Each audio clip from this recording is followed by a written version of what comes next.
জনরোষে আক্রান্ত নেপালের সংসদ ভবন। বাইরে থেকে খুব একটা বোঝা না গেলেও ভেতরটা ক্ষোভের আগুনে পুড়ে একেবারে ছাই।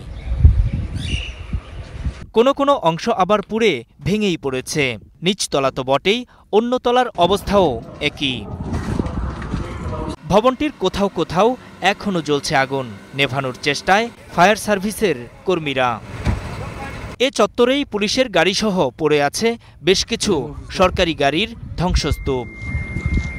স্থিতিশীলতা আনতে দেশজুড়ে চলছে কারফিউ। জরুরি সেবা ছাড়া সবকিছু বন্ধ। পরিস্থিতির নিয়ন্ত্রণ সেনাবাহিনীর হাতে। অন্যান্য এলাকার মতো রাষ্ট্রীয় গুরুত্বপূর্ণ সংসদ চত্বরেও রয়েছে সেনাবাহিনীর উপস্থিতি। এদিকে রাজধানী কাঠমান্ডুর সড়কে টহল দিচ্ছে সেনাবাহিনী। বিক্ষোভকারীদের আগুনের ক্ষত এখনও পড়ে আছে পথে পথে, সেগুলোই অপসারণের চেষ্টা করছে প্রশাসন। এখনও বিভিন্ন সরকারি ভবন থেকে বের হচ্ছে ধোঁয়া।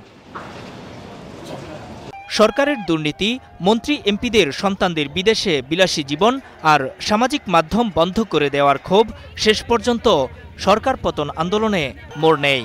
১৯ তরুণকে হত্যার একদিনের মাথায় পতন হয় প্রধানমন্ত্রী কেপি শর্মার।